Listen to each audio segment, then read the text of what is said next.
Complete कर लिया। थोड़ा सा कोऑर्डिनेशन केमिस्ट्री सेकंड ग्रेड के हिसाब से थोड़ा सा आप लोगों को टफ लगता है, तो एक बार मैं सारे चैप्टर को रिवाइज कर रहा हूँ। आपको कुछ नहीं करना, अपनी कॉपी सामने रखनी है और जो मैं बोलता जा रहा हूँ उस चीज़ को पुनः एक एक क्वेश्चन से हमें ध्यान रखना है।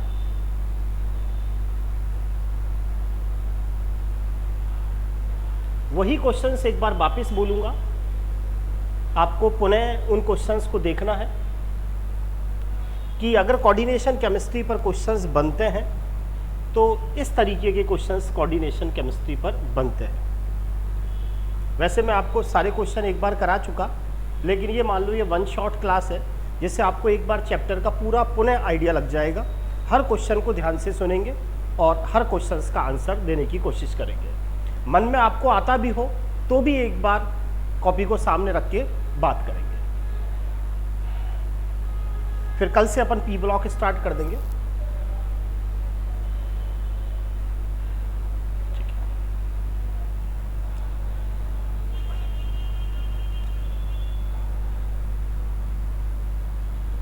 ये क्वेश्चन पुनः रिपीट कर रहा हूं मैं, और आप ये माने कि आज की क्लास का उद्देश्य इतना सा है कि जो हमारा कोऑर्डिनेशन केमिस्ट्री का चैप्टर है, जो हमारे ग्रेड सेकंड साइंस के पर्पस से है या लैब असिस्टेंट की एग्ज़ाम के पर्पस से है, वो एक बार पूरा की पूरा रिवाइज हो जाए। देखिए, सबसे पहले कोऑर्डिनेशन केमिस्ट्री में यही बात आती है कि संकुल यौगिक निर्माण कौन करेगा और कौन नहीं करेगा।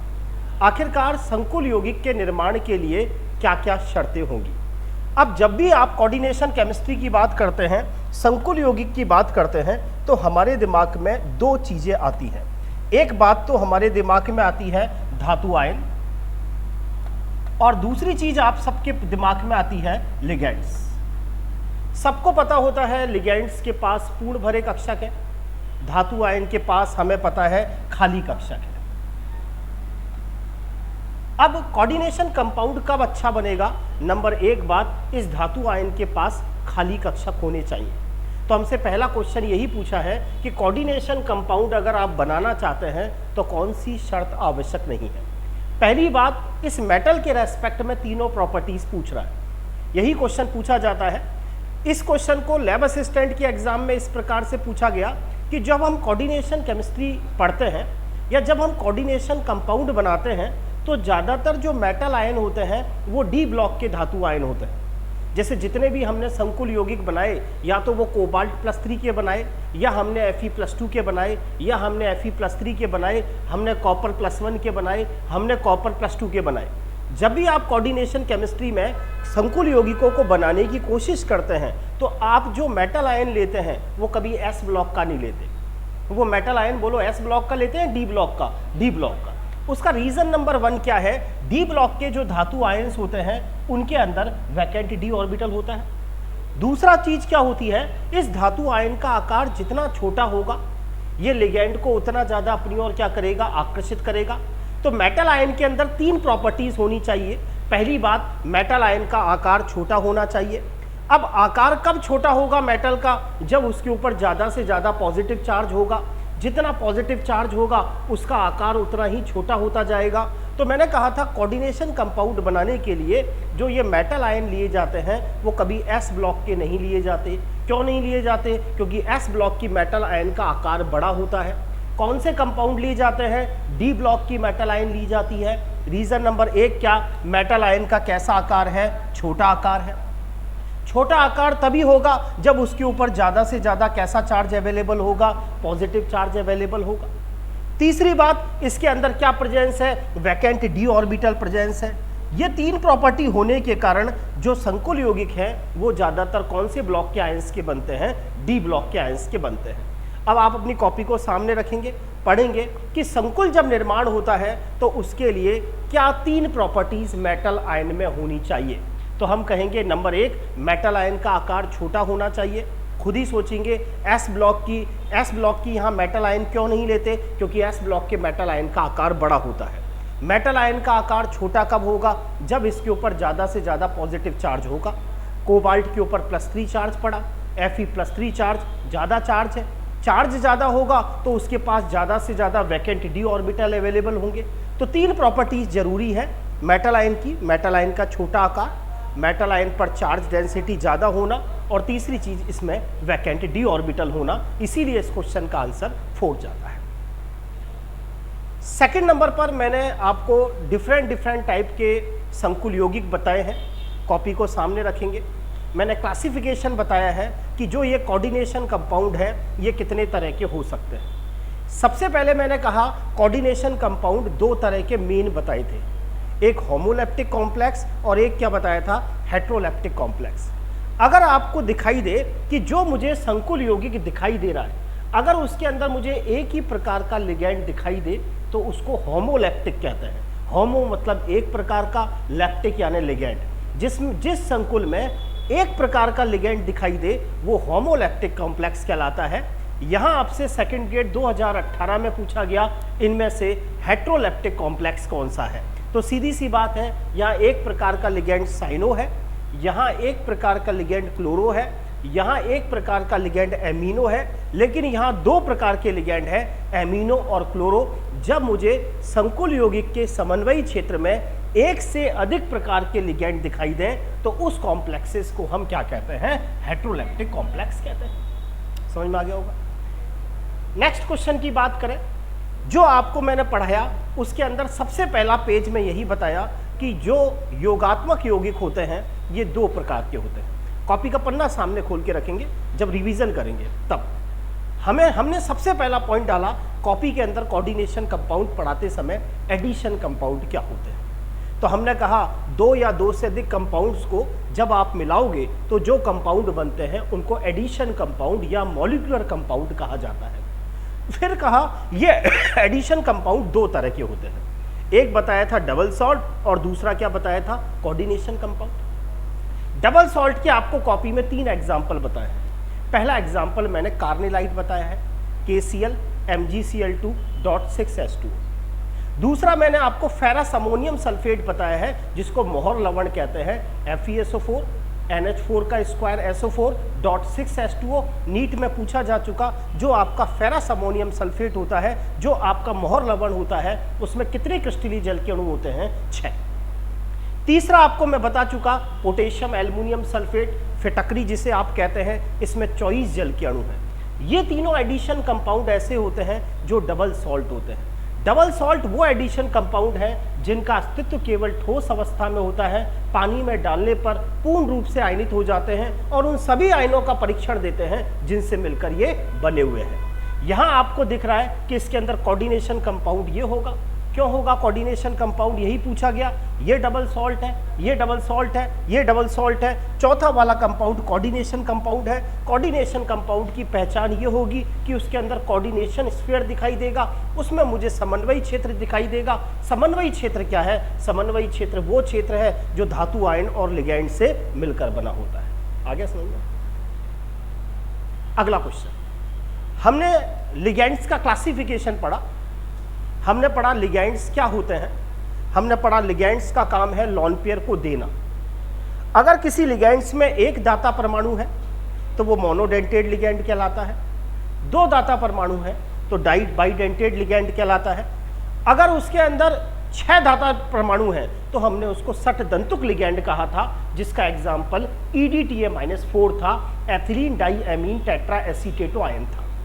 अब यहाँ क्वेश्चन में पूछा गया आपसे आरपीएससी फर्स्ट ग्रेड में, इनमें बाइडेंटेड लिगैंड कौन सा है। C2O4-2 को आप सबको पता है ऑक्सिलेटो कहते हैं। C2O4-2 की तुरंत स्ट्रक्चर दिमाग में आनी चाहिए, ये हमारा C2O4-2 है, ये वाली चीज। अब आप सबको ध्यान आ गया होगा, ये हमारा C2O4-2 है। इस बाइडेंटेड लिगैंड होता है, सिमेट्रिकल बाइडेंटेड लिगैंड होता है। डोनर एटम ये ऑक्सीजन भी है, डोनर एटम ये ऑक्सीजन भी है, ये भी धातु आयन के साथ उपसहसंयोजक बंध से जुड़ेगा, ये भी धातु आयन के साथ उपसहसंयोजक बंध से जुड़ेगा। ऑक्सिलेटो आयन C2O4-2 को ऑक्सिलेटो आयन कहते हैं। सममित द्विदंती लिगैंड है क्योंकि दोनों डोनर एटम ऑक्सीजन ऑक्सीजन है।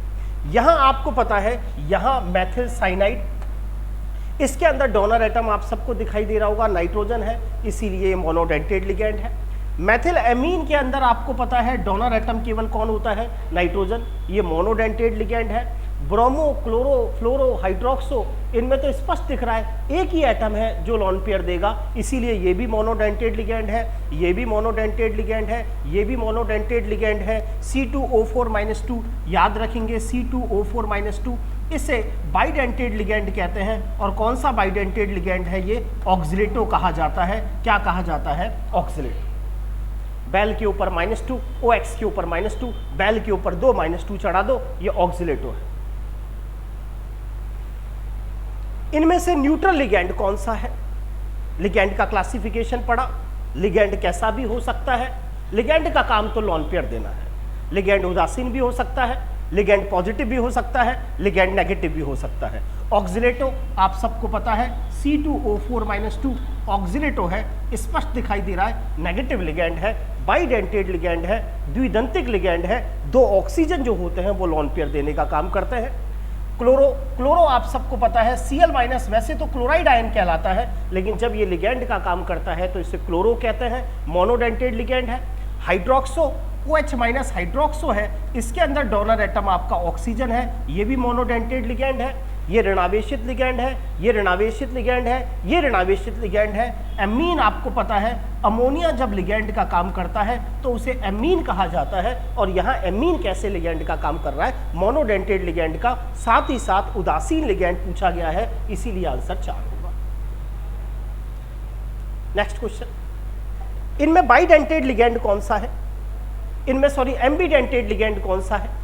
इनमें उभयदंती लिगेंड कौन सा है? उभय मतलब 2, उभय मतलब उभयचर, उभयदंती 2 डोनर होंगे, लेकिन एक बार में एक ही लॉन पेयर देगा। सबसे पहला हमने पढ़ा OH-, इसे हाइड्रोक्सो कहते हैं। हमें पता है हाइड्रोक्सो के अंदर तो एक ही डोनर साइट है, ऑक्सीजन। क्लोरो मोनोडेंटेड लिगेंड है, इसमें एक ही डोनर साइट है, ये रही। ये PME3 याद करेंगे, ये ट्राइफेनिल फास्फीन है, यहां ट्राइफेनिल की जगह ट्राइमेथिल फास्फीन हो गया। PH3 तीनों H उड़ाकर 3 मैथिल लगा दिए, ट्राइमेथिल फास्फीन है, ये भी हमें पता है मोनोडेंटेड लिगेंड होगा।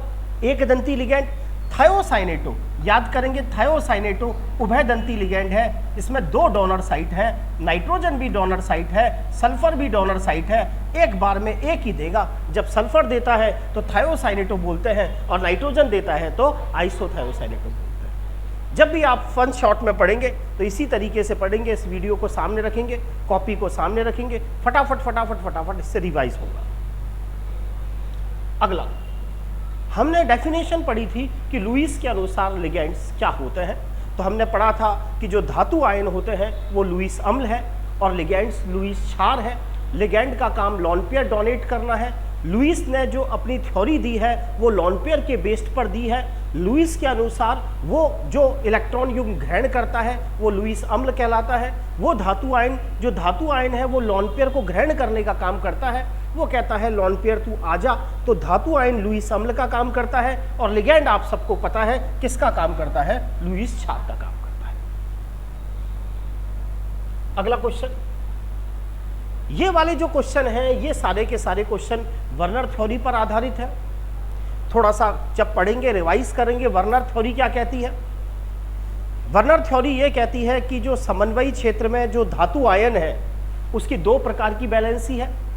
एक प्राइमरी बैलेंसी है और एक क्या है? सेकेंडरी बैलेंसी है। प्राइमरी बैलेंसी वेरिएबल है, सेकेंडरी बैलेंसी निश्चित है। सेकेंडरी बैलेंसी कुछ ही नहीं है, सेकेंडरी बैलेंसी धातु आयन का क्या है? कोऑर्डिनेशन नंबर है। यहां क्वेश्चन में ये पूछा गया कौन AgNO3 से क्रिया करके AgCl का केवल 25% मोल ही देता है। क्या मतलब है? जैसे आप देखोगे पहले ऑप्शन में अमोनिया उदासीन है, यहां प्लेटिनम पर चार्ज कितना आएगा? +2 आएगा, नहीं आएगा? प्लेटिनम +2 का कोऑर्डिनेशन नंबर आपको पता है कितना होता है? 4। कैसे सेट करोगे? 4 एमीन को कहां कर लोगे? अंदर ले लोगे, और बाहर कितने Cl आ जाएंगे? 2। जैसे ही आप इसके 1 मोल के अंदर AgNO3 का आधिक्य डालेंगे तो 2 मोल AgNO3 इससे रिएक्शन करेंगे और क्या बनाएंगे? 2 मोल AgCl। अरे यही तो होगा, क्योंकि ये आयनन क्षेत्र ये पूर्ण रूप से आयनित हो जाएगा। तो देखो इसके अंदर 2 क्लोराइड आयन थे, और 2 की 2 क्लोराइड आयन AgNO3 के द्वारा AgCl के रूप में अवक्षेपित हो गए। इसका मतलब इसके अंदर क्लोराइड आयन 100% क्या हो जाते हैं, अवक्षेपित हो जाते हैं। दूसरे एग्जाम्पल में देखोगे तो यहाँ प्लैटिनम प्लस 4 है, प्लैटिनम प्लस 4। प्लैटिनम प्लस 4 का कोऑर्डिनेशन नंबर 6 सेट करना है। कैसे 6 सेट करोगे, किसको अंदर ले लोगे, 5 तो एमीन को, 1 किसको, Cl को, कितने Cl बाहर रह जाएंगे, 3।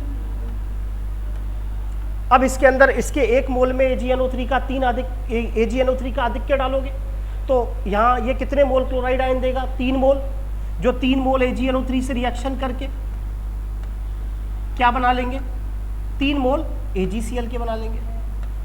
तो 4 Cl थे, उसमें से कितने Cl अवक्षेपित हो गए, 3। तो 4 में से 3 अवक्षेपित हो गए तो 75% अवक्षेपित हो गया। आया समझ में?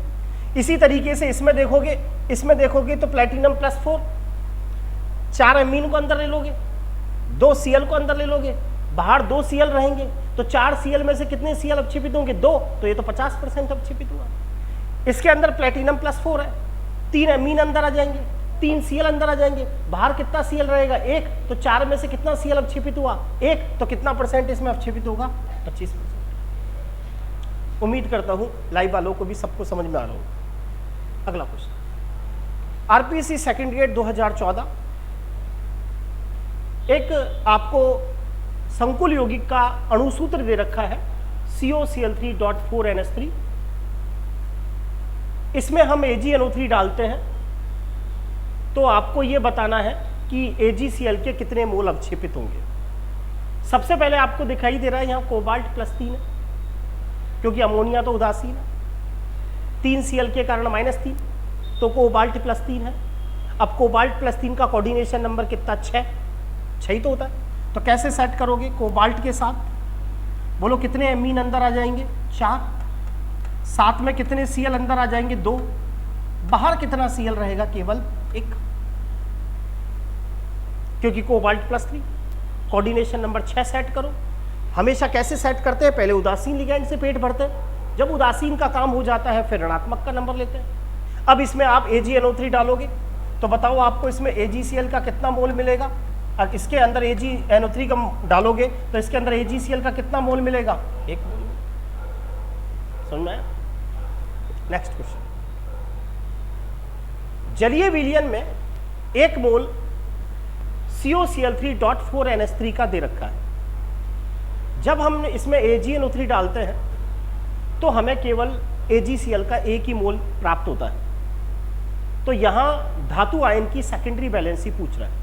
वैसे भी आपको पता है यहाँ हमारे पास धातु आयन कोबाल्ट +3 है, और कोबाल्ट +3 की तो सेकेंडरी बैलेंसी निश्चित होती है कि कोबाल्ट +3 की सेकेंडरी बैलेंसी क्या है, 6। कोबाल्ट +3 का जो कोऑर्डिनेशन नंबर होगा वही उसकी सेकेंडरी बैलेंसी होगी। हर धातु आयन की सेकेंडरी बैलेंसी निश्चित होती है, तो यहाँ सेकेंडरी बैलेंसी कितनी निकल के आएगी, 6। कैसे निकल के आई, वही पहला वाला क्वेश्चन आ गया। कोबाल्ट कितने एमीन अंदर ले लोगे, 4, और बोलो कितने Cl अंदर ले लोगे, 2, बाहर क्या रह जाएगा, 1 Cl। AgNO3 डालोगे तो कितना मोल AgCl का प्राप्त होगा, 1। नेक्स्ट क्वेश्चन, वापस वही की वही क्वेश्चन। देखो एक ही क्वेश्चन कितनी बार रिपीट हो गया अलग अलग एग्जाम में, कभी सेकंड ग्रेड 2017, कभी फर्स्ट ग्रेड 2018, कभी कभी कहीं कभी कहीं। CONH3,4Cl2Cl, ये एक आपको संकुल यौगिक का 1 मोल दे रखा है। AgNO3 डालोगे तो ये क्लोराइड आयन तो आयनित होगा ही नहीं, क्योंकि ये तो समन्वयी क्षेत्र में है। ये वाला आयनित होगा, ये आपको 1 मोल क्लोराइड आयन देगा, जो 1 मोल Ag+ से रिएक्शन करके 1 मोल किसका बना देंगे, AgCl का बना देंगे। उम्मीद करता हूँ समझ में आ गया होगा। आगे बढ़े समझ। नेक्स्ट क्वेश्चन, फर्स्ट ग्रेड 2022 में इस साल पूछा। सबके 1-1 मोल दे रखे हैं, इसमें भी AgNO3 डाला, इसमें भी AgNO3 डाला, इसमें भी AgNO3 डाला, और इसमें भी AgNO3 डाला, और वो पूछ रहा है कि बताओ सबसे ज्यादा AgCl का प्रेसिपिटेट इनमें से कौन देगा। इसका जो 1 मोल है वो आपको 3 मोल क्लोराइड आयन देगा, जो 3 मोल AgNO3 से रिएक्शन करके 3 मोल AgCl के बनाएंगे। ये 1 भी मोल AgCl का नहीं बनाएगा, ये 1 मोल AgCl का बनाएगा, ये 2 मोल AgCl का बनाएगा, इसीलिए इसका आंसर क्या गया, फर्स्ट। मैं उम्मीद करता हूँ वर्नर थ्योरी से रिलेटेड सारे क्वेश्चन आपके समझ में आ गए होंगे कि वर्नर थ्योरी पर अगर क्वेश्चंस आते हैं तो इस तरह के क्वेश्चन हमसे पूछे जाते हैं। Next question, based on IUPAC name, IUPAC नेमों की बात कर लेते हैं। अब हम संकुल यौगिकों के IUPAC नेमों की बात करेंगे। 2 क्वेश्चन आपसे फर्स्ट ग्रेड में अभी तक पूछे जा चुके। सबने सुना होगा एक रीएजेंट होता है टॉलेन रीएजेंट। वो टॉलेन रीएजेंट क्या है? सबने सुना भी होगा एल्डिहाइड और कीटोन में अंतर करने के काम आता है। टॉलेन रीएजेंट क्या है? एक प्रकार का संकुल यौगिक है। और वो किस प्रकार का संकुल यौगिक होता है आप सबको पता है। टॉलेन रीएजेंट के अंदर टॉलेन रीएजेंट क्या है? एक प्रकार का कॉम्प्लेक्स कंपाउंड है। ये कॉम्प्लेक्स कंपाउंड है। इसका IUPAC नेम आप सबको पता है। पहले लिगेंड को बोलोगे diammine silver first ion. Diammine silver first ion को कौन सा रीएजेंट कहते हैं? टॉलेन रीएजेंट कहते हैं। समझ में आ गया? टॉलेन रीएजेंट कुछ नहीं है, एक कोऑर्डिनेशन कंपाउंड है। बनाया कैसे जाता है? सिल्वर नाइट्रेट और अमोनियम हाइड्रोक्साइड को जब मिलाते हैं एक फिक्स रेशो के अंदर तो इस तरह का कोऑर्डिनेशन कंपाउंड बन जाता है डाईएमीन सिल्वर फर्स्ट आयन। ये टॉलेन रीएजेंट कहलाता है।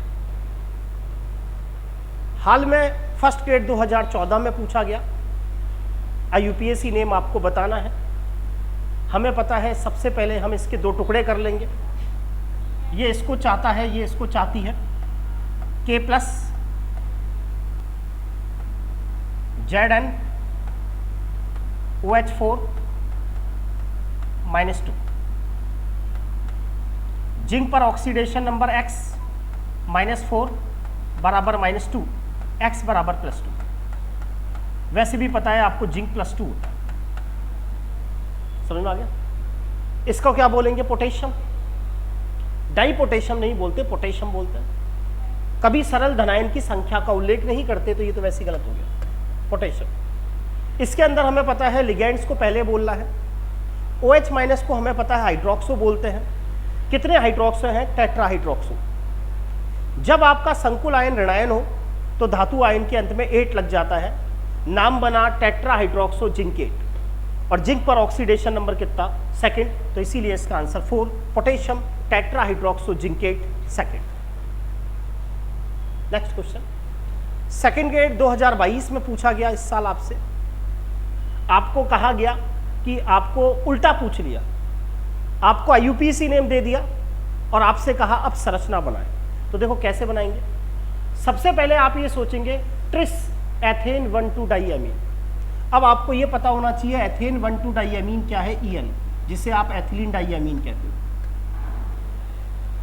और ट्रिस का मतलब इसकी संख्या कितनी है? 3। और कौन सी धातु है? कोबाल्ट। यानी कोबाल्ट के साथ मुझे ट्रिस एथिलीन डाईएमीन जोड़ना है। और साथ ही साथ कोबाल्ट के ऊपर जो ऑक्सीडेशन नंबर है वो मेरा कितना आना चाहिए? +3। ऋणायन आपको दे रखा है, कौन सा है यहां पर ऋणायन? SO4 -2 sulphate. आगे समझना। अब इनको आपस में आप वज्रुणा कर दोगे। इसका मतलब जिस भी फॉर्मूले में ये वाली स्थिति होगी, ये तो स्क्वायर और SO4 का होल थ्राइस, वो इसका आंसर होगा। कौन सा आंसर है इसका? सेकंड। आगे समझो। नेक्स्ट क्वेश्चन,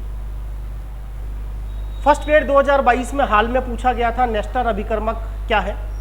नेस्टर जो रीएजेंट होता है वो भी एक आपका संकुल यौगिक है और वो जो कॉम्प्लेक्स कंपाउंड है वो है HgI4 -2 का।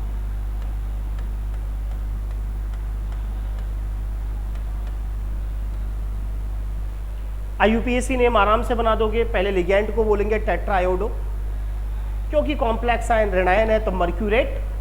जिंक +2 कैडमियम +2 मर्करी भी +2, तो टेट्राआयोडो मर्क्यूरेट सेकंड आयन इसका IUPAC नेम होगा। इसको नेस्टर रीएजेंट कहते हैं। नाइट्रोजन कंटेनिंग कंपाउंड जो होते हैं उनके अंदर ये काम आता है, उनमें यूज का आता है, उनका पता लगाना।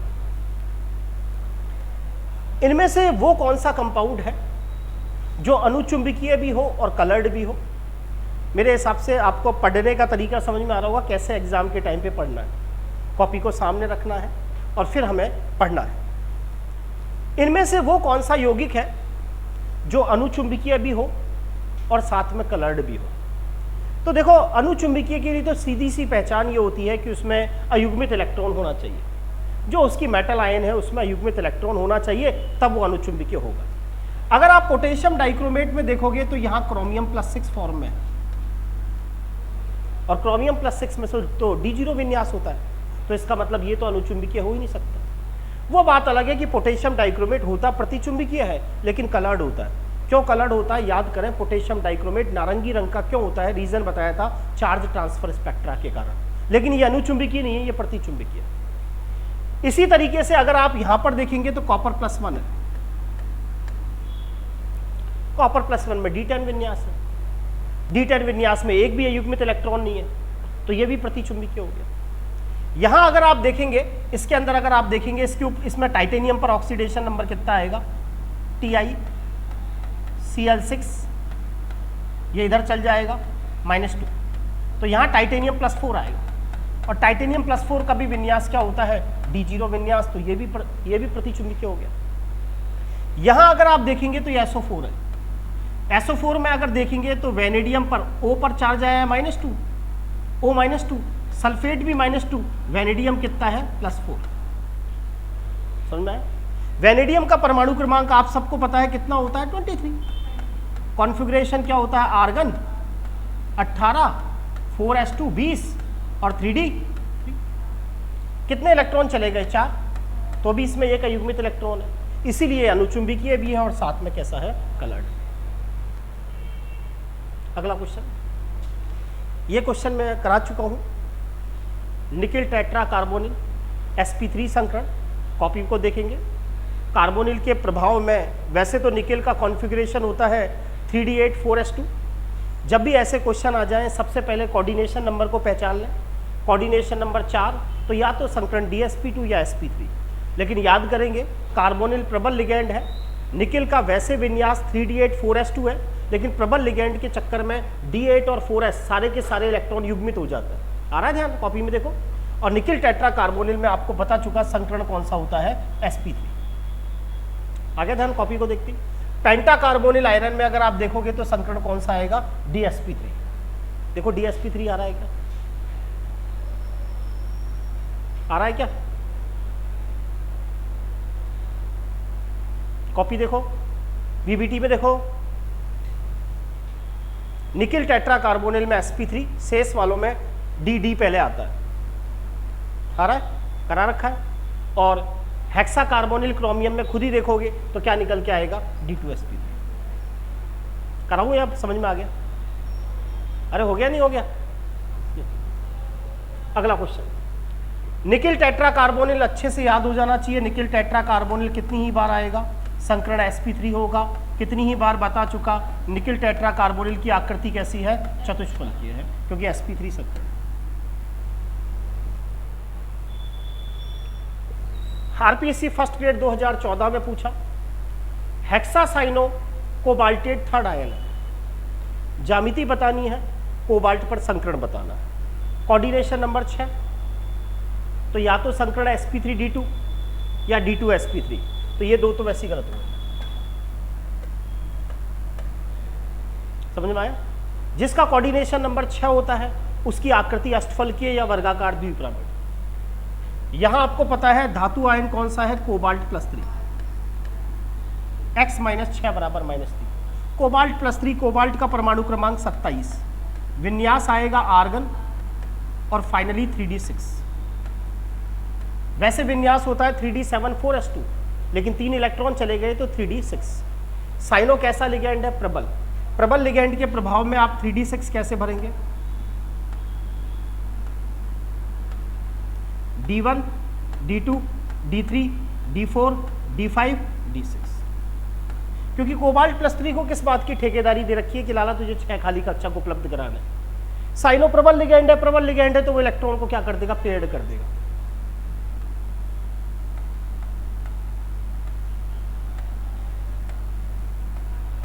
छह खाली कक्षक बोलो कौन से उपलब्ध होंगे और आकृति कैसी होगी? आगे समझो। नेक्स्ट क्वेश्चन, टेट्राएमीन जिंक +2 की ज्योमेट्री कैसी होगी, वैसी देख रहा है जिंक +2, कोऑर्डिनेशन नंबर 4, या तो चतुष्फलकीय या वर्ग समतलीय। अब आप सबको पता है यहाँ है जिंक +2, और जिंक +2 का विन्यास सबको पता होता है 3D10। जिंक को कहा तुझे 4 खाली कक्षा को उपलब्ध कराना है, ये कहता है 3D10 तक तो है ही नहीं, ये कहेगा एक तो मैं 4s दे दूंगा और 3 क्या बोलो दे दूंगा 4p, क्योंकि मेरे आगे ये खाली पड़ेगा। आ गया होगा समझ में। जिंक +2, कोऑर्डिनेशन नंबर 4, आकृति कैसी होगी, चतुष्फलकीय संकर्ण sp3। MnBr4-2 tetrabromomanganate ion, magnetic movement दे रखा है 5.9, कॉम्प्लेक्स की ज्योमेट्री कैसी होगी, दिख रहा है Mn+2, कोऑर्डिनेशन नंबर 4, या तो होगा चतुष्फलकीय या होगा वर्ग समतलीय, दो तो वैसे कट हो गए। यहां आपको पता है Mn+2, विन्यास आर्गन 3D5,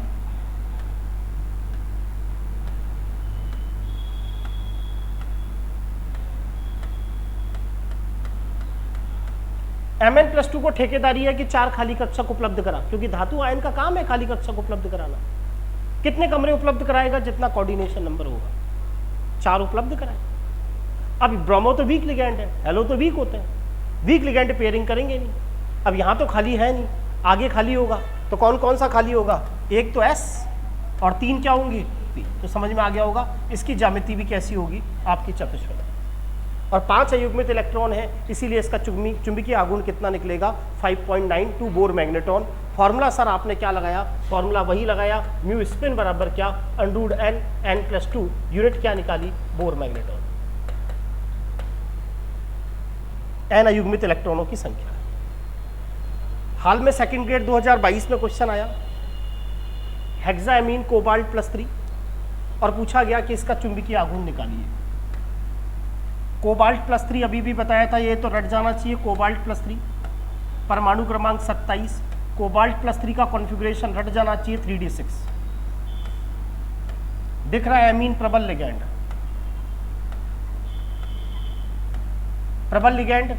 प्रबल लिगैंड के प्रभाव में इलेक्ट्रॉन का रीडिस्ट्रीब्यूशन होता है। 3D6 को कैसे भरोगे, 3D1, 3D2, 3D3, 3D4, 3D5, 3D6। समझ में आ गया होगा। एक भी अयुग्मित इलेक्ट्रॉन नहीं है, तो इसका चुंबकीय आघूर्ण कितना निकलेगा। अगला क्वेश्चन, वही क्वेश्चन है पहले वाला, वो बात अलग है कि ये क्वेश्चन डिलीट कर दिया आरपीएससी ने। हेक्साएमीन कोबाल्ट +3 के बारे में कौन सा कथन सही नहीं है। यह अनुचुंबकीय है, ये भी असत्य है। अभी अभी कहा था ये अनुचुंबकीय नहीं है बल्कि कैसा है, प्रतिचुंबकीय, ये भी ठीक है। और दूसरी बात अभी अभी कहा था कि इसके अंदर जो संकरण निकलेगा वो D2sp3 निकलेगा, तो ये चौथा भी गलत है इसमें। समझ में आई। ये दोनों क्यों सही हैं, क्योंकि आपको पता है इसके अंदर इलेक्ट्रॉन युग्मित हो गए, और जिसमें लिगैंड के प्रभाव में इलेक्ट्रॉन युग्मित हो जाते हैं उसको लो स्पिन कॉम्प्लेक्स कहते हैं। और कोऑर्डिनेशन नंबर 6 होने के कारण सीधी सी बात है, इसकी जो आकृति होगी वो वर्गाकार द्विपिरामिड या अष्टफलकीय होगी। ये दो स्टेटमेंट सही हैं, ये दो स्टेटमेंट गलत है। आरपीएससी ने क्वेश्चन को डिलीट किया। अब मैं थोड़ा सा CFT और इन सब पे आपको क्वेश्चन पहले ही बता चुका हूँ, थोड़ा सा अब आप खुद भी देखेंगे। एक बार मैंने आइडिया बता दिया, आप जब पढ़ोगे तो इस तरह से पढ़ोगे।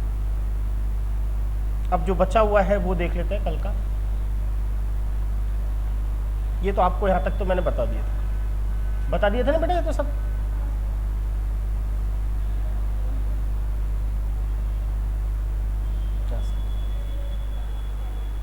इनमें से वो कौन सा कोऑर्डिनेशन कंपाउंड है जो ज्यामितीय समावेयता नहीं दिखाता। हमने पढ़ा था कोऑर्डिनेशन कंपाउंड 4 और 6 वाले ज्यामितीय समावेयता दिखाते हैं। अरे आ रहा है ध्यान। लेकिन कोऑर्डिनेशन कंपाउंड 4 में वो ज्यामितीय समावेयता नहीं दिखाता जिसमें sp3 संकरण होता। अरे आया ध्यान। और ऐसा एग्जाम्पल आपको कौन सा दिखाई दे रहा है, निकेल टेट्राकार्बन। बहुत अच्छे से कॉपी में लिखा है। कोऑर्डिनेशन नंबर जिनमें 4 होता है, कोऑर्डिनेशन नंबर 4 और 6 वाले दोनों ज्यामितीय समावेयता दिखाते हैं। लेकिन कोऑर्डिनेशन नंबर 4 के अंदर वही ज्यामितीय समावेयता दिखाता है जिनमें dsp2 संकरण हो सकता है। sp3 वाले नहीं दिखाते। मैंने कहा था निकिल टेट्रा कार्बोनिल ज्यामितीय समवायता नहीं दिखाएगा। आगे देन ये दिखाएगा Ma2B2, ये दिखाएगा Ma3B3। याद करेंगे Ma3B3 टाइप के जो कॉम्प्लेक्स होते हैं उनको फलक और रेखांशिक कहते हैं। आया ध्यान? याद करेंगे इसकी दो फॉर्म बनाई थी, सिस फॉर्म और कौन सी, ट्रांसफॉर्म। नेक्स्ट क्वेश्चन, ये क्वेश्चन अभी अभी करा दिया। कल ही बताया था विल्किंसन उत्प्रेरक क्या है, आया ध्यान? तो आपको बताया था कि जो विल्किंसन उत्प्रेरक होता है वो किसके अंदर काम आता है, एल्कीन के किसमें, हाइड्रोजनीकरण। कल ही बताया था विल्किंसन उत्प्रेरक क्या है, आपको बताया था ये रोडियम का कॉम्प्लेक्स होता है जिसके अंदर मैंने कहा था ट्राइफेनिल फास्फीन कितने जुड़ते हैं, 3, और साथ में क्या जुड़ता है, क्लोरो। इसे विल्किंसन कैटेलिस्ट कहते हैं। डायग्राम से भी बताया था आपको किस तरह से जुड़ते हैं और बताया था ये किसके अंदर काम आते हैं, हाइड्रोजनेशन में काम आते हैं।